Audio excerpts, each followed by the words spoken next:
அறநிலைத்துறையில பணம் இருந்தது, பொறுக்க முடியல. ஏன்னா நான் சொல்லக்கூடாது, என்ன நீங்களே புரிஞ்சுக்கங்க. அது சொன்னா வேற விதமாயிரும். கண்ணு உறுத்துது, கோயில கண்டாவே கண்ணு உறுத்துது. அது இருக்கிற பணத்தை எல்லாம் எடுத்து கல்லூரி கட்ட ஆரம்பிக்கிறாங்க. ஏங்க, கோயில் கட்டுறதுக்காக உங்களை போல் இருக்கின்ற நல்ல உள்ளம் படைத்தவர்கள், தெய்வ பக்தி படைத்தவர்கள் உண்டியில போய் பணம் போடுறீங்க. அது அறநிலைத்துறைக்கு சேருது. அது எதுக்காக சேருது? எதுக்காக நீங்க உண்டியில பணம் போடுறீங்க? அந்த கோயில் அபிவிருத்தி பண்ணுவோம், அந்த கோயில் விரிவுபடுத்துவது, அதுக்காக நீங்க போடுறீங்க. அந்த பணத்தை எடுத்து கல்லூரி கட்டல. உலகத்தர வாய்ந்த கல்வியை வழங்கணும். உலகத்தில் இருக்கிற பல நாடுகள் இருந்தும் நம்முடைய பல்கலைக்கழகங்கள கல்வி கற்க மாணவர்கள் வரணும்.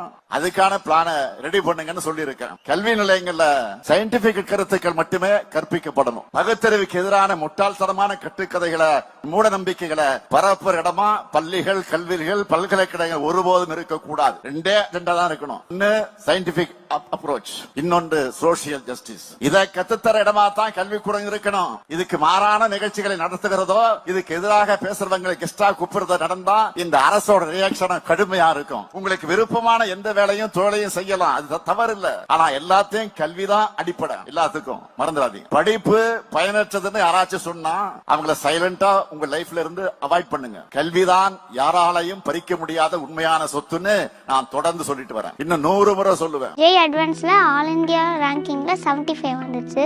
ஏரோஸ்பேஸ் இன்ஜினியரிங் கிடைச்சிருக்கு. எனக்கு ரொம்ப சந்தோஷமா இருக்கு. நான் படிக்கும்போது ஐஐடி பத்தி கேள்விப்பட்டிருக்கோமே தவிர ஐஐடி பத்தி முழுசா தெரியாது. ஏன்னா அது பெரிய விஷயமா தெரிஞ்சது. எங்களுக்கு எங்க கனவுக்கு அப்பாற்பட்டதா இருந்தது. என் கூட பிறந்த தங்கச்சி யோகேஸ்வரி அதெல்லாம் உடச்சி எறிஞ்சிட்டு ஒரு கவர்மெண்ட் ஸ்கூல் படிச்சு ஒரு மாணவியும் பெருசா வர முடியும் அப்படின்னு சொல்லி சாதிச்சு காமிச்சிருக்கா. நான் முதல்வர் திட்டத்திலிருந்து முதலமைச்சர் பண்ணி கொடுத்த எல்லா விஷயமும் ரொம்ப ஹெல்ப்ஃபுல்லா இருந்தது. அவங்க கொடுத்த அந்த 40 நாள் பாப்பா ஈரோடில் போய் தனியாக இருந்து இது பண்ணாங்க. அங்கே இருக்கிற ஹாஸ்டல் மேம் அவங்க எல்லாருமே கொஞ்சம் மோட்டிவேஷன் பண்ணி, நீங்கள் எதுவும் பயப்படாதீங்கப்பா, பாப்பாவை நாங்கள் நல்லா பார்த்துக்குறோம், கொஞ்ச நாள் அந்த பிள்ளை படிச்சிருச்சுன்னா அந்த பிள்ளையோட இதே வேறன்னு சொல்லி, அதுவும் பாப்பா அரசு மேல்நிலை பள்ளியில் படித்து பெரிய ஆளாகும் அப்படின்னு நினைக்கும் போது அவங்க ரொம்ப பெருமை பண்ணாங்க. அரசு பள்ளியிலேருந்து ஐஐடிக்கு போவேன்னா நானும் எதிர்பார்க்கவே இல்லை. ஆனால் இப்போ நான் இங்கே உட்காந்துருக்கேன்னா அது ஒரு எஃபோர்ட்டு தான். கண்டிப்பாக அரசு பள்ளியில் மட்டும் இல்லை, எந்த ஸ்கூலில் படித்தாலும் நம்ம புரிஞ்சு படித்தா போதும்.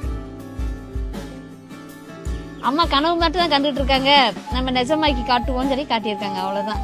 கண்டிப்பாக என் பிளேட்டில் கூட்டு போவோம். அவங்க கண்டுபிடிச்ச பிளேட்ல என்னை கூட்டு போவாங்க. அந்த நம்பிக்கை மட்டும் எனக்கு கன்ஃபார்மாக இருக்கு.